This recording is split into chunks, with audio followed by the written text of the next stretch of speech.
నుంచే ఆధ్యాత్మికత పిల్లల నుంచే ఆ బీజాలు నాటాలనే మహోత్కృష్టమైన ఆలోచనతో ఇటు తల్లిదండ్రులు, అటు గురువులు, ఇటు ఈ అనంతపుర వాసులు అందరూ కలిసి ఇంత 20-25 మంది విద్యార్థులతో, యువతరంతో ఇది చేరాల్సింది వీళ్ళకే. స్వార్థం లేని సమాజం ఏర్పడాలంటే హనుమాన్ చాలీసా చదవండి, భగవద్గీత నేర్పించండి, బాల్యదశ నుంచే సంక్షిప్త రామాయణాన్ని సంక్షిప్తంగా ఏంటో తెలుసుకోండి ఇవాళ. ఎందుకంటే పిల్లల్లో బాగా ఆలోచించండి, పిల్లల్లో అలాగే యువతరంలో వాళ్ళు చాలా స్ట్రాంగ్గా ఉన్నారు. ఫిజికల్గా చాలా స్ట్రాంగ్గా ఉన్నారు, ఫైనాన్షియల్గా చాలా స్ట్రాంగ్గా ఉన్నారు. ఒక్కొక్కళ్ళు లక్షలు శాలరీలు సంపాదిస్తున్నారు, కానీ మెంటల్గా చాలా వీక్గా ఉన్నారు మిత్రులారా.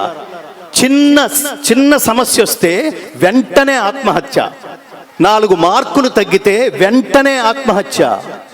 ఇట్లాంటిది మానసిక దుర్బలత్వం పోవాలంటే ఇందాక మహాత్ములు చెప్పారు, ఏమవుతుంది హనుమాన్ చాలీసా చదివితే, ఏమొస్తుంది హనుమాన్ చాలీసా చదివితే, ఏం తెలుస్తుంది భగవద్గీత చదివితే, ఏం తెలుస్తుంది శ్రీరామచంద్రుడి వ్యక్తిత్వం, క్యారెక్టర్ గురించి తెలుసుకుంటే, ఏం తెలుస్తుంది సీతమ్మ తల్లి అంటే.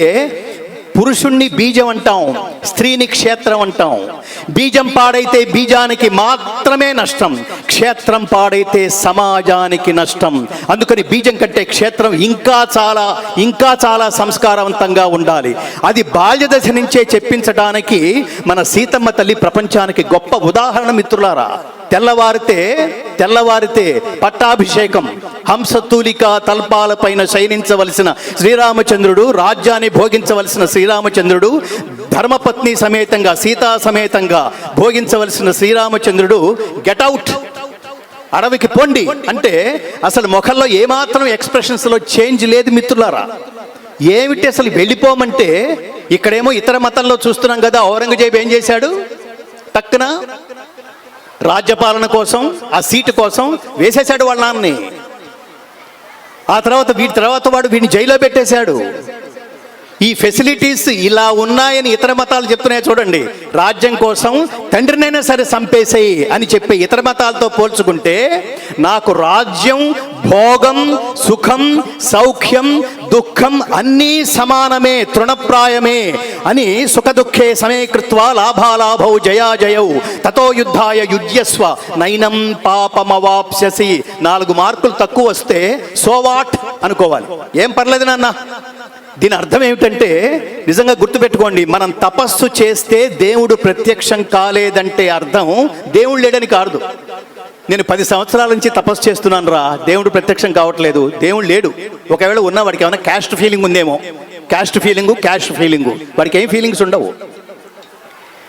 తపస్సు చేస్తే దేవుడు ప్రత్యక్షం కాలేదంటే దేవుడు లేడని కాదు అర్థం. దేవుడు ప్రత్యక్షమయ్యేంత ఇంటెన్సిటీతో నువ్వు తపస్సు చేయలేదని అర్థం. తపస్సులో ఇంటెన్సిటీ, బలం, కాన్సన్ట్రేషన్ ఇవన్నీ పెంచు. పిల్లలకి అది చెప్పాలి. 4 మార్కులు తక్కువ వస్తే నాన్న ఇంకా బాగా చదవాలి, ఏం పర్లేదు, సో వాట్, అయితే ఏంటి, ఊరికే డిప్రెస్ అవ్వకు, సరదాగా సినిమాకి వెళ్దామా, పుష్ప 2 తొక్కేసలాట జరుగుతుంది, నెక్స్ట్ డే వెళ్దాంలే. ధైర్యం చెప్పగలిగే స్థితి ఉండాలి. ఎందుకు బాల్యదశ నుంచే హనుమాన్ చాలీసా పదాలకి మనకి అర్థం తెలియకపోవచ్చు, పర్వాలేదు. ఆ శబ్దానికి తరంగాలకు ఉండే శక్తి, దాని వైబ్రేషన్స్ అంటాం ఇంగ్లీష్లో, వైబ్రేషన్స్. బాల్యదశ నుంచే నేర్పించండి, బాల్యదశ నుంచే భగవద్గీత కూడా నేర్పించండి. ఒక్కొక్క శ్లోకం తాత్పర్యంతో సహా. అష్టసిద్ధి నవనిధికే దాత అన్నాడు. ఏమిటి అష్టసిద్ధులు, ఏమిటి, పరమాత్మని ప్రార్థిస్తే ఏమొస్తుంది మనకి, అలా కాన్సన్ట్రేట్ చేస్తే ఏమొస్తుంది.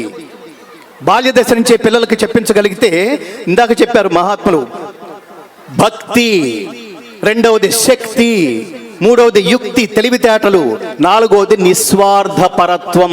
బాల్యదశ నుంచే తెలియాలి. లంచాలు లేని భారతదేశాన్ని సృష్టించాలంటే బాల్యదశ నుంచే పిల్లలకి రామాయణ భారతాలు నేర్పించండి. ఇందాక ఏమని చెప్పాను, గెట్అవుట్ అన్నారు శ్రీరామచంద్రుడిని సీతా సమేతంగా. ఈ రోజుల్లో అన్నారనుకోండి, సీతమ్మ లాంటి తల్లులు చాలా మంది ఉండుంటారేమో, లాంటో కాదో తెలియదు నాకు, కానీ ఈ రోజుల్లో ఆడపిల్లలను కనుక గెట్అవుట్ అని చెప్పండి, చిచి వీడిని చేసుకున్నా నా జీవితం ఇలా తగలడింది, ఆ రాజమండ్రి సంబంధం చేసుకున్నా బాగుండేది, తిట్టుకోరట్లా. కానీ సీతమ్మ అలా అనలేదు.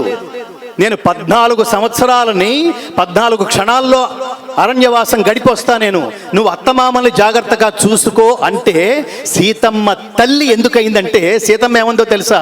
రామచంద్ర, నీకు ధర్మం తెలియదా? భర్త వెంటే భార్య కదా, భర్త ఉన్న చోటే భార్యకి స్వర్గం, సౌఖ్యం, సుఖము, ఆనందం కదా, నీకు తెలియదా? ఒక్క నిమిషం ఉండు, డ్రెస్ చేంజ్ చేసుకొస్తా. వెళ్ళిపోయింది ఆయనతో. ఇది ఆనందం అంటే. అంటే అధిక దుఃఖమైన ఆనందమైన కలసి చెమ్మగిల్లు కనులు రెండు ఆలుమగల జంట అట్లున్న ఎప్పుడే సౌఖ్య జీవనము సాధ్యమగును. ఒక కంట్లో నలుసు పడితే దానికి బాగా అయిందని రెండో కన్ను ఆనందపడదు మిత్రులారా. ఏడిస్తే 2 కళ్ళు కలిసి ఏడుస్తాయి, నవ్వితే 2 కళ్ళు ఏకకాలంలో ఆనందం అనుభవిస్తాయి. శ్రీరామచంద్రుడు సీతమ్మతో ప్రపంచానికి చెప్పిన ఒక గొప్ప పాఠం అదొక్కటే కాదు. సోదరుడు ఎలా ఉండాలి? రామచంద్రుడు లక్ష్మణులాగా ఉండాలి. బంటు ఎలా ఉండాలి? హనుమలాగా ఉండాలి. అంత శక్తిమంతుడు. అంతా చేసి నీకోసం, నా జీవితం అంతా నీకోసం కేటాయించాను, మరి నాకేమిటి అనలేదు ఆయన. చివరిలో అడుగుతాడు, హనుమా నీకేం కావాలి చెప్పు అంటే, నువ్వే నా హృదయంలో ఉన్నప్పుడు పరమాత్మ నాకు ఇంకేం కావాలి అని అడిగితే అడగకుండానే శ్రీరామచంద్రుడు హనుమంతుడికి వరమిచ్చాడు. ఏమని? నా కీర్తన, నా స్మరణ, నా నామము, నా చరిత్ర ఈ లోకంలో ఉన్నంతకాలం దాన్ని వింటూ ఆనందిస్తూ భక్తుల హృదయాల్లోనే సంచరిస్తూ నువ్వు చిరంజీవిగా ఉందువుగాక. దేవుడు ప్రత్యక్షమైతే ఏది పడితే అది కోరుకోకూడదు. నాకు 25,000 కావాలి, అక్కడ 10 ఎకరాల స్థలం కావాలి, ఈ పక్కింటోళ్ళు లేచిపోవాలి, ఇది కాదు కోరుకునేది. దేవుడు ప్రత్యక్షమైతే ఏం కోరుకుంటారు? ఓ పక్కన అసురుడు ఉన్నాడు, ఆ పక్కనే రావణాసురుడి తమ్ముడు ఎవరు? విభీషణుడు. నీకేం కావాలని అడిగాడు శ్రీరామచంద్రుడు పట్టాభిషేక సమయంలో. విభీషణుడు ఏమన్నాడు తెలుసా? జీవితంలో ఎంత కష్టం వచ్చినా ధర్మ మార్గాన్ని విడనాడని స్థిరమైన చిత్తాన్ని ప్రసాదించు మహాత్మా అని అడిగాడు. మహాత్ములు దైవం ప్రత్యక్షమైతే అది అడగవలసింది. కాబట్టి మనం ఏం కంపేర్ చేస్తూ వచ్చాము? ఇతర మతాలు. క్రైస్తవ ఏం చెప్తుందో తెలుసా మిత్రులారు? జాగ్రత్తగా ఆలోచించండి. అన్య దేవతలను ఆరాధించే వాళ్ళని రాళ్లతో కొట్టి చంపండి, బైబిల్ చదవండి అంటే నీకున్న మానసిక వైశాల్యం అదనమాట. ఖురాన్ ఏం చెప్తుందో తెలుసా? మా మత సిద్ధాంతాల ప్రకారం, జాగ్రత్తగా వినండి, ఖురాన్ చెప్తున్నది మా మత సిద్ధాంతాల ప్రకారం స్త్రీ పురుషులు సమానం కాదు, స్త్రీలు బిడ్డల్ని కనడానికి మాత్రమే పనికొస్తారు అని చెప్తోంది. చెప్పగలమా? వేదిక మీద నిలబడి చెప్పగలమా? అబూబకర్ ముసలియార్ అనే అతను స్టేట్మెంట్ ఇచ్చాడు. కానీ ఒక్కసారి ఆ రెండింటితో కంపేర్ చేసుకోండి. మన ధర్మం ఏమని చెప్తోంది? మన ధర్మ సారాంశం తైత్తరీయ ఉపనిషత్తులో చెప్తోంది. అసలు ప్రారంభమే ఏమని చెప్పింది? అందరూ చెప్పండి. మాతృదేవో భవ, పితృదేవో భవ, ఆచార్య దేవో భవ, అతిథి దేవో భవ.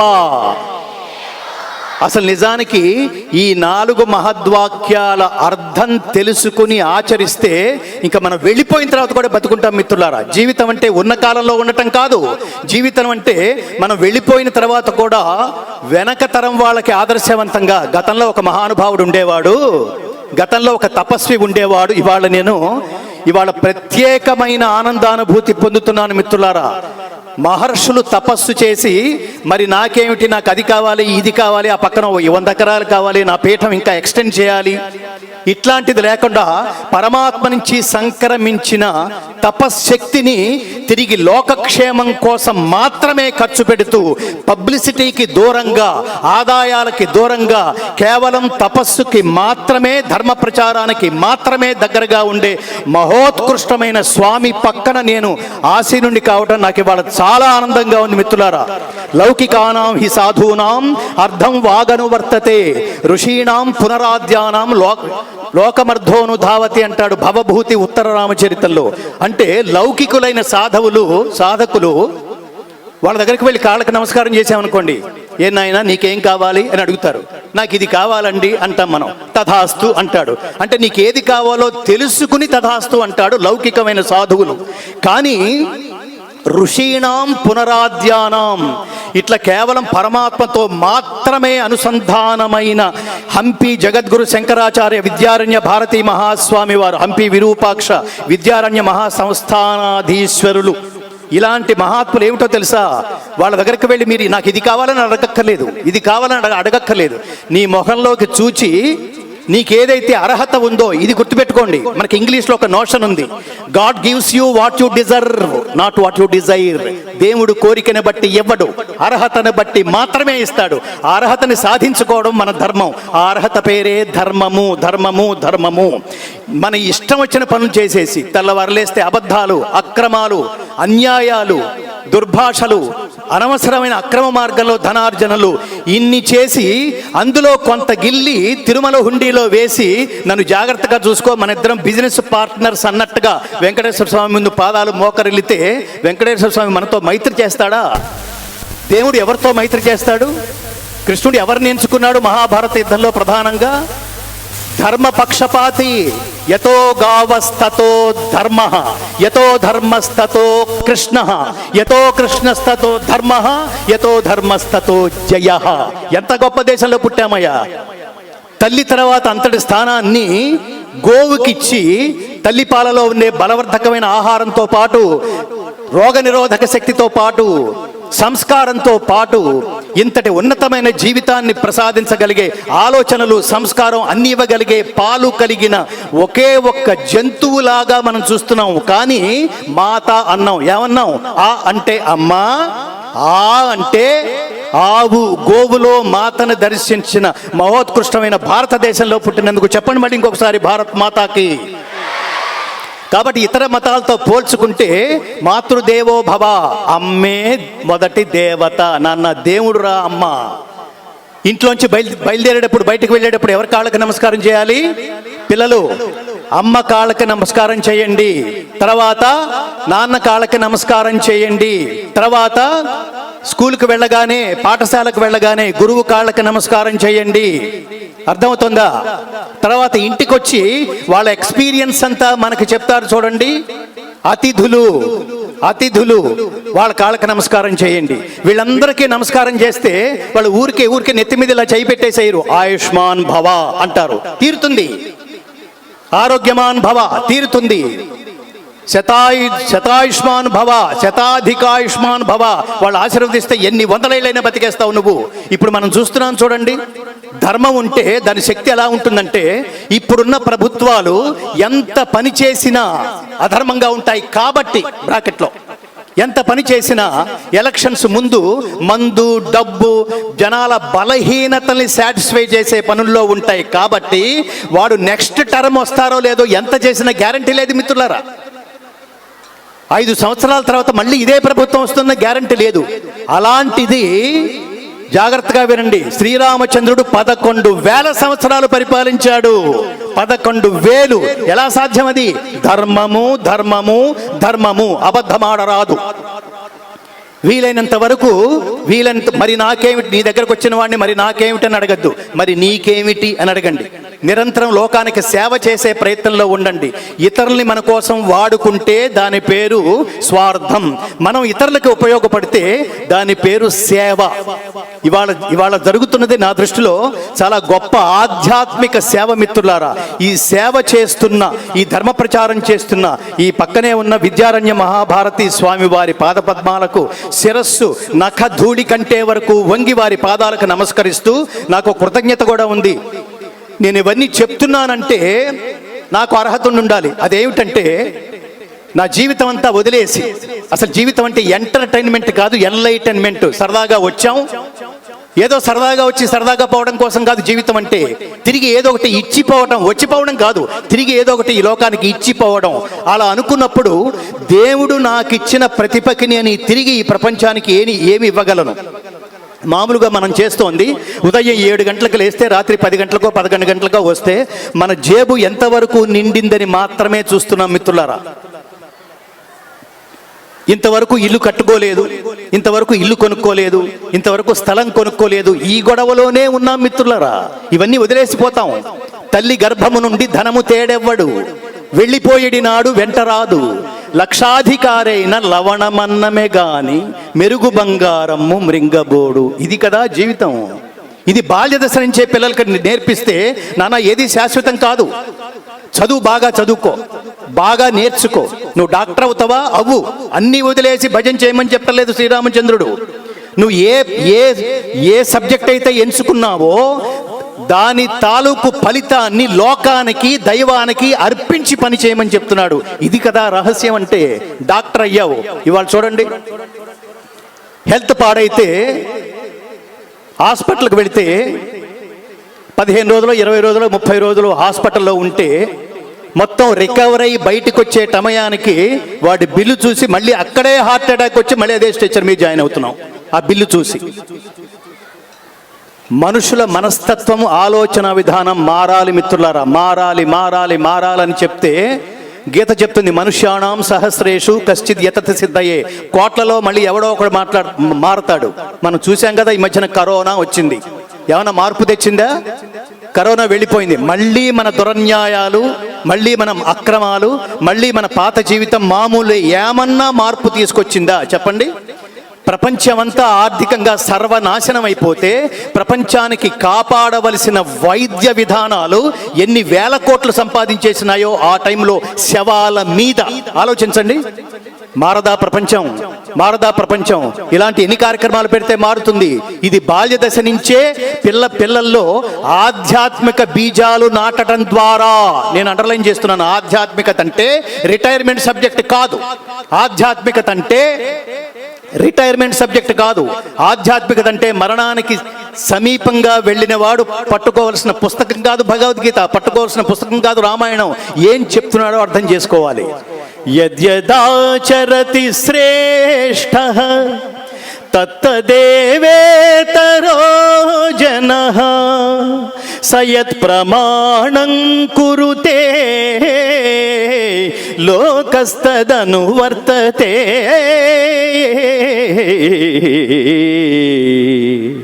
ప్రపంచంలో ప్రతి మానవుణ్ణి ఉద్దేశించి అసలు మనిషి ఎలా బతకాలో చెప్పింది భారతదేశం. శ్రీకృష్ణ పరమాత్ముడు అర్జునుని నిమిత్తంగా చేసుకుని బోధించిన భగవద్గీత రూపంలో. ఎలాంటే ఎవడన్నా భగవద్గీతనో రామాయణన్నో ఒరే మీవన్నీ మత గ్రంథాలరా అంటే వాడి లాగి లంపకాయ కూడా చెప్పండి, మాది మతం కాదురా జ్ఞానం, మాది మతం కాదురా ధర్మం. ధర్మం అంటే అర్థం ఏమిటో తెలుసా? దానికి ఉదాహరణే ఈ శ్లోకం. ఇలాంటివి పుంఖానుపుంఖాలుగా ఉన్నాయి. యద్యత్ ఆచరతి శ్రేష్ఠః తత్తదేవ ఇతరో జనః సయత్ ప్రమాణం కురుతే లోకః తదనువర్తతే. ఇందులో దేవుడు ఎక్కడా లేడు, ఇందులో భక్తుడు ఎక్కడా లేడు. ఒక ఉత్తమ గురువు ఒక ఉత్తమ విద్యార్థిని ఉద్దేశించి చెప్పిన అత్యద్భుతమైన జీవిత పాఠం భగవద్గీత. ఉత్తముడు దేన్ని ఆచరిస్తే లోకమంతా దాన్నే ఆచరిస్తుంది.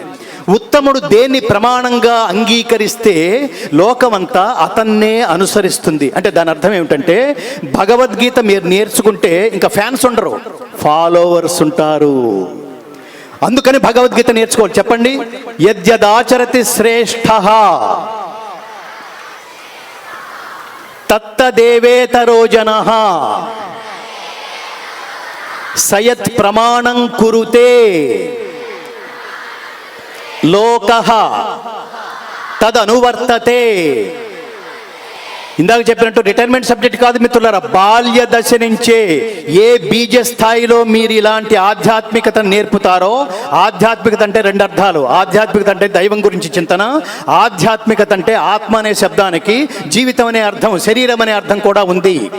కాబట్టి ఈ శరీరాన్ని, ఈ జీవితయాత్రని ఎంత అద్భుతంగా, ఎంత అందంగా, ఎంత స్ఫూర్తిదాయకంగా, ఎంత ఆదర్శవంతంగా దీన్ని ప్రయాణింపచేయాలో ఆ పాఠాన్ని జీవిత ప్రారంభ దశలోనే నేర్పించాలి. 60-70 ఏళ్ళు దాటిన తర్వాత మాతృదేవో భవ అనే పదానికి అర్థం తెలుసుకున్నాడు అనుకోండి, వెనక తిరిగి చూస్తే అమ్మ లేదు, ఎక్కడుంది?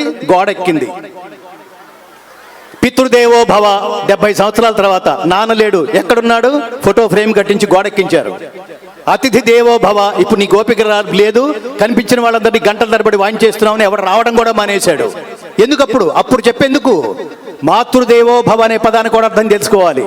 మాతృదేవో భవ, తల్లి దేవత, తండ్రి దేవుడు, ఆచార్యుడు దేవుడు, అతిథి దేవుడు. ఎందుకు దేవుడితో పోల్చారు వీళ్ళని? ఈ అర్థం తెలుసుకోవాలి. ఎందుకు దేవుడితో పోల్చారంటే దేవుడికి ఏదో క్యారెక్టర్ ఉండాలి, అందుకనే దేవుడితో పోల్చారు. దేవుడు ఏదో విషయంలో గొప్పవాడు అయి ఉండాలి, అందుకని వీడిని దేవుడితో పోల్చారు. ఏమిటా గొప్పతనం అంటే మనిషి తపస్సు చేస్తాడు, దేవుడు ప్రత్యక్షమవుతాడు. ప్రత్యక్షమైన దేవుడు మనిషిని ఉద్దేశించి ఏమని అడుగుతాడు? చాలా కష్టపడి ప్రత్యక్షమయ్యానరా, మరి నాకేమి ఇస్తావు అని అడగడు. నీకేం కావాలి నాన్న అని అడుగుతాడు. వీడు చాలా తెలివిగలవాడు కదా, అందుకని తపస్సు కూర్చునే ముందే డెఫినెట్గా ఏదో రోజు దేవుడు ప్రత్యక్షం అవుతాడు. సడన్గా ప్రత్యక్షమైతే కన్ఫ్యూజన్లో ఒకటి అడగబోయి ఇంకోటి అడిగి ఎందుకు ఈ గొడవ అని తపస్సు కూర్చునే ముందే పెద్ద పచారీ సరుకు లిస్టు లాగా ఒకటి రాసుకుని జేబులో పెట్టుకుని తపస్సు కూర్చుంటాడు. ఇప్పుడు దేవుడు ప్రత్యక్షమై ఏమని అడిగాడు? నీకేం కావాలి నాన్న అని. 1 minute స్వామి అన్నాడు. అలాగే నాన్న, టేక్ ఎవర్ 1 time అన్నాడు దేవుడు. వెంటనే జేబులోంచి లిస్టు తీసి నాకు అది కావాలి, ఇది కావాలి, అది కావాలి, ఇది కావాలి, ఒక అరగంట లిస్టు చదివాడు. ఇప్పుడు దేవుడు అంతసేపు తీసుకోలేదు, వెంటనే ఉన్నాడు, తథాస్తు అన్నాడు. అంటే దాని అర్థం ఏమిటంటే, జాగ్రత్తగా వినండి పిల్లలు, దాని అర్థం ఏమిటంటే దేవుడంటే ఇచ్చేవాడు, జీవుడంటే తీసుకునేవాడు అని అర్థం. దాని లక్ష్యార్థం, దాని పరమార్థం, దాని అంతరార్థం, దాని అసలు అర్థం ఏమిటో తెలుసా? మనిషి కూడా సమాజం నుంచి తీసుకునే స్థితి నుంచి తిరిగి సమాజానికి ఇచ్చే స్థితికి ఎదిగితే మనిషే దేవుడు అని అర్థం. మన పిల్లల్ని దేవుళ్ళు చేయండి, మనుషులుగానే మిగిలిపోనివ్వకండి. స్కూల్స్లో, కాలేజెస్లో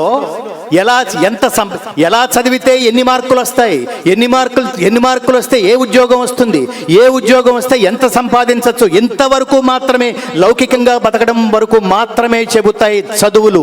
ఈ చదువుల్లో మనకి జ్ఞానం దొరకదు. అసలు జ్ఞానం అంతా ఇక్కడ దొరుకుతుంది. రామాయణం, భారతం. ఎందుకు శ్రీరాముడు వెళ్ళిపోమనగానే బాధపడలేదు? దాని పేరు ఏమంటారు? స్థిత ప్రజ్ఞత. కష్ట సుఖాల్లో ఒకే రకంగా ఉండాలి, చలించకూడదు. అదే చెప్తోంది. తర్వాత కాలంలో, తర్వాత యుగంలో శ్రీకృష్ణ పరమాత్మ మనిషి ఎలా ఉండాలో చెప్తూ, దుఃఖేష్వనుద్విగ్నమనాః సుఖేషు విగత స్పృహః వీతరాగ భయక్రోధః స్థితధీర్మునిరుచ్యతే.